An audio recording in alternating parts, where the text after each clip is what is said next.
O sea que no solamente condena a la mayoría de la humanidad a vivir en la humillación, sino que además es un sistema que envenena el agua, que intoxica el aire, que pudre la tierra y que pudre también el alma. Yo creo que esta historia empezó hace 5 siglos. Esa es la sensación que tengo. Y que no corresponde a una vocación suicida de la especie humana, que es la primera reacción que uno tiene, ¿no? Dice, ¿cómo puede ser que el bicho humano esté serruchando tan alevosamente la rama donde está sentado? Yo creo que eso no es verdad, que las generalizaciones absuelven, que la culpa no es de la condición humana, que la culpa no es del mundo, que la culpa no es de todos, sino de un determinado sistema de poder, de un determinado modo de producción y de vida que llama suicidio a sus propios crímenes, y que ese sistema tiene 5 siglos de vida. Yo, como ustedes saben, me he dedicado mucho a la resurrección de la historia americana, he trabajado mucho con la historia de América. No por veneración del pasado, sino justamente tratando de aprender de él para no repetirlo, ¿no? Y una de las cosas que me impresionó desde el principio, la lectura de los documentos históricos, fue la enorme cantidad de indígenas que fueron sacrificados en el siglo XVI por creer que la naturaleza era sagrada. Siglo XVI, XVII, hasta el XVIII, los expedientes de la Inquisición en América, que condenaban al azote o a ser quemados vivos, ¿verdad?, a los indígenas que cometían pecados de idolatría. Y los pecados de idolatría consistían en creer que la naturaleza era sagrada, que es lo que dicen ahora los ecologistas. O sea, irían todos a la parrilla si estuviera todavía reinando la Iglesia Católica de aquellos tiempos, ¿no? Que por lo demás, dicho sea de paso, también condenaban a la hoguera a los que se bañaban. En los expedientes españoles de la Inquisición es muy interesante ver la enorme cantidad de gente que terminó frita ahí en la Plaza Mayor por bañarse. Porque como ustedes saben, el baño era una prueba de herejía musulmana. Eran los devotos de Alá y de Mahoma, de la secta de Mahoma, como se llamaban, los que se bañaban. Los cristianos nunca se habían bañado. Ahora recién empezaron hace muy poquito a bañarse. No sé si ustedes han ido a Europa, el olor que se siente, bueno, es el cristianismo en acción, ¿no? O sea, la idea de que el que se bañaba era un criminal, la trajeron a América, donde quisieron implantar la mugre, y por suerte estas tierras se salvaron gracias a la presencia de los indios y de los negros, que son limpios. Esos despreciados, maltratados, a los que se llaman malolientes, son los que enseñaron higiene a Europa, que derramó mugre sobre el mundo, justamente como reacción. Es interesante la raíz histórica de eso, como reacción a la difusión de la religión de Alá, de la doctrina maometana, como llamaban, la secta de Mahoma, en el mundo. Porque la cultura árabe, la cultura musulmana, como ustedes saben, es una cultura del agua. Cualquiera que haya ido a Granada lo ha visto, ¿no?, en la Alhambra. Es una cultura del agua, de las fuentes. Cultura que rinde tributo al agua todo el tiempo.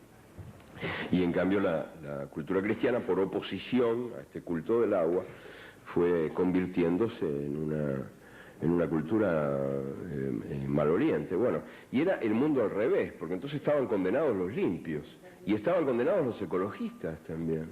Los indios eran todos ecologistas, pero era un tipo de ecología que yo creo que habría que recuperar.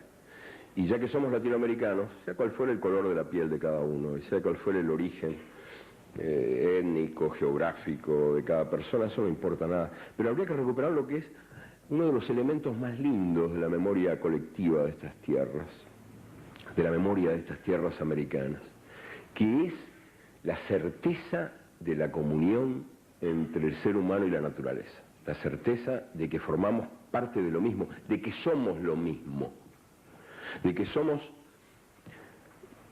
no lo que nos dicen que somos. ¿Qué nos dicen que somos? Competidores del prójimo. El prójimo es un enemigo, es un competidor. Es el que te va a quitar el trabajo o el que va a tener más de lo que tenés y por lo tanto va a valer más que tú. El prójimo es un enemigo, un competidor. No, el prójimo no es eso. El prójimo es un amante posible, un posible hermano. Y prójimos no son solamente los seres humanos.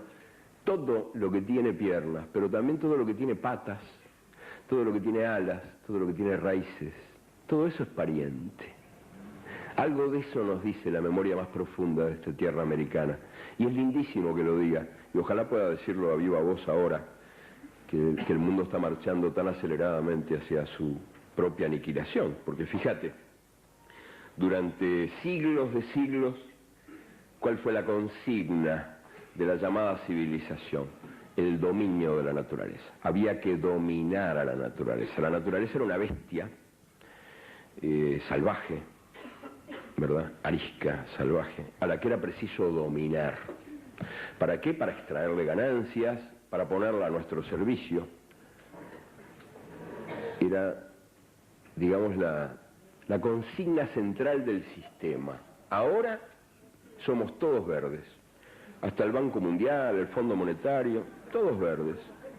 Ahora no hablan más de dominar a la naturaleza. Ahora se trata de protegerla. Pero tanto en una situación como en otra, dominar a la naturaleza o proteger a la naturaleza, es como que se ubica al ser humano fuera de ella. Por un lado estamos nosotros nos llamamos a nosotros mismos los hombres, o sea que las mujeres tampoco, es como la naturaleza, quedan afuera, ¿no? ¿Verdad? Se dice el hombre, los hombres. Y las mujeres, yo veo una cantidad de mujeres por todos lados, digo, pero ¿y dónde será que han metido a todas estas muchachas? Porque siempre es el hombre, los hombres.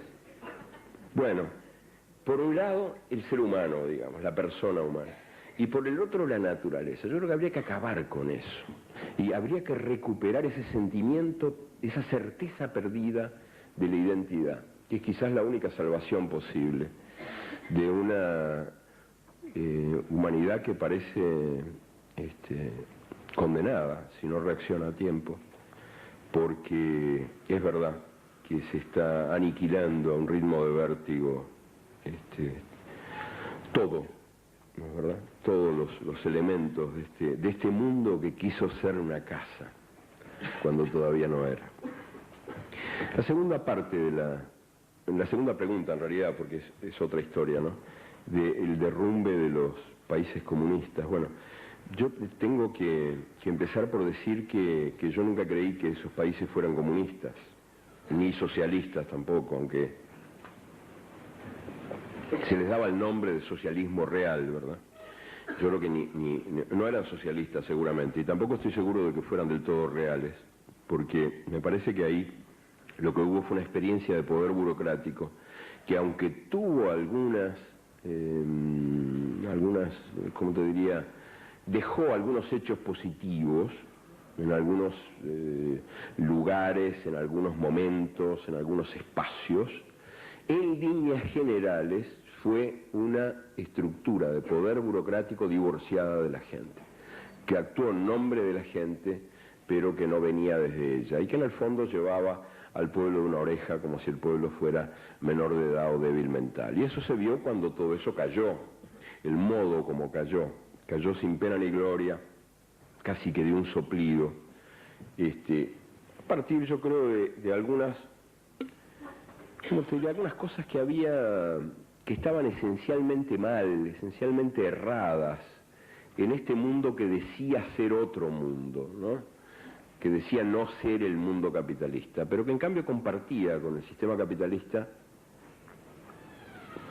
un sospechoso culto por una diosa que a mí me parece muy digna de desconfianza, que es una señora que se llama productividad, en cuyo altar se sacrifica todo, ¿verdad? La idea de la eficiencia, de la eficacia, esta devoción que el mundo socialista, llamado socialista, compartía con el mundo capitalista por todo lo que fuera progreso tecnológico, como si el progreso tecnológico fuera un fin en sí.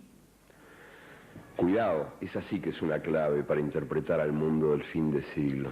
un mundo donde los medios han usurpado el lugar de los fines. Y donde entonces la tecnología ha dejado de actuar al servicio del ser humano para poner al ser humano a su servicio.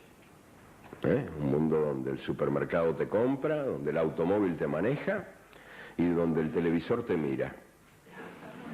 O sea, un mundo que está patas arriba. Y bueno, yo creo que en el este también ocurría todo eso. Y que en el fondo, de algún modo, era la contracara de... Era un sacrificio, que yo creo que era un sacrificio, ¿cómo lo podríamos decir? Enemigo de lo que yo siento que es la democracia de verdad. Yo creo que en una democracia de verdad la justicia y la libertad tienen que estar juntas, tienen que estar abrazadas y no pueden ser sacrificadas una en nombre de la otra. Entonces la historia de Occidente es una historia del perpetuo sacrificio de la justicia en nombre de la libertad. Y la historia de ese mundo llamado socialista, que yo creo que de socialista tenía poco, es la historia del perpetuo sacrificio de la libertad en nombre de la justicia. Yo creo que hay que volver a recuperar la perdida unidad entre estas dos hermanas siamesas, que son la justicia y la libertad. Yo desde el principio tuve una posición muy clara además en cuanto a la defensa del derecho a la autodeterminación de los pueblos en los 4 puntos cardinales del mundo.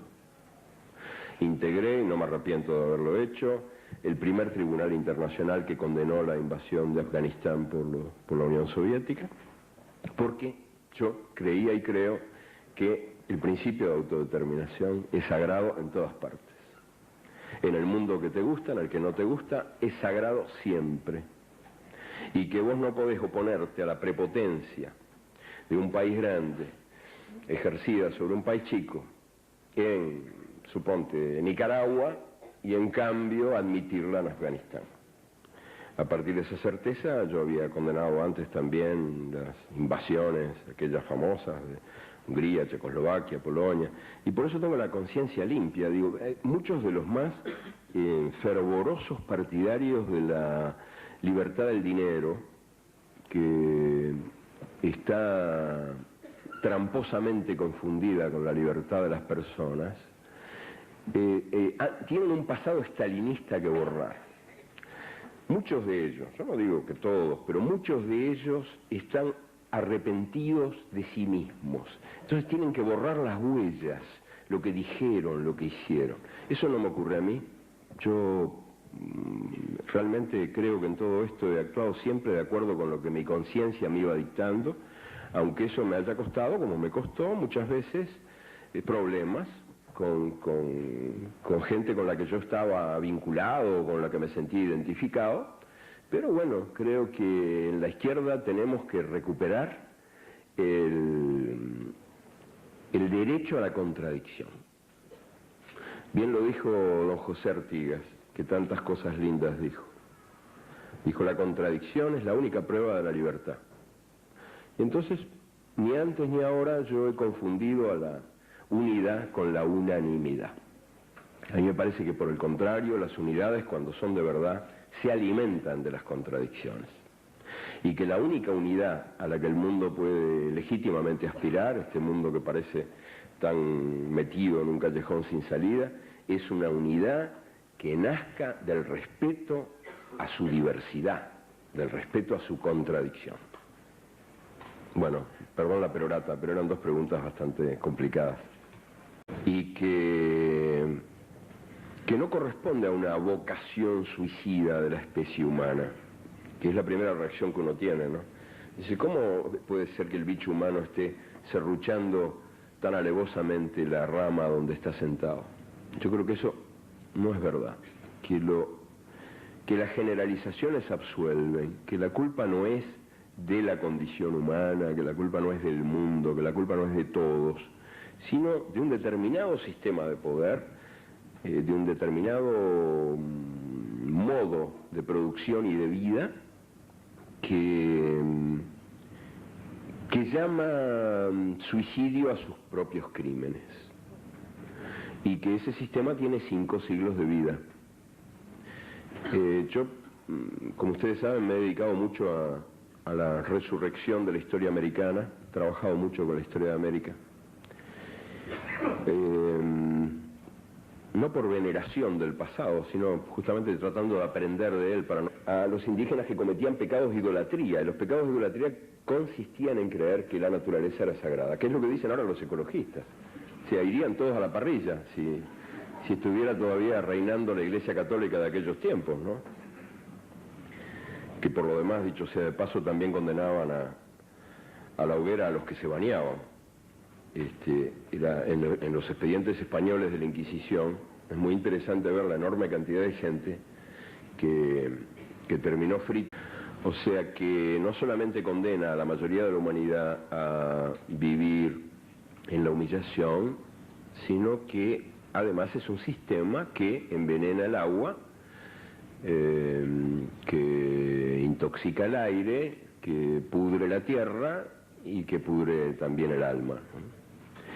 Yo creo que esta historia empezó hace 5 siglos. Esa es la sensación que tengo. No repetirlo, ¿no? Y una de las cosas que me impresionó desde el principio, la lectura de los documentos históricos, fue la enorme cantidad de indígenas que fueron sacrificados en el siglo XVI por creer que la naturaleza era sagrada.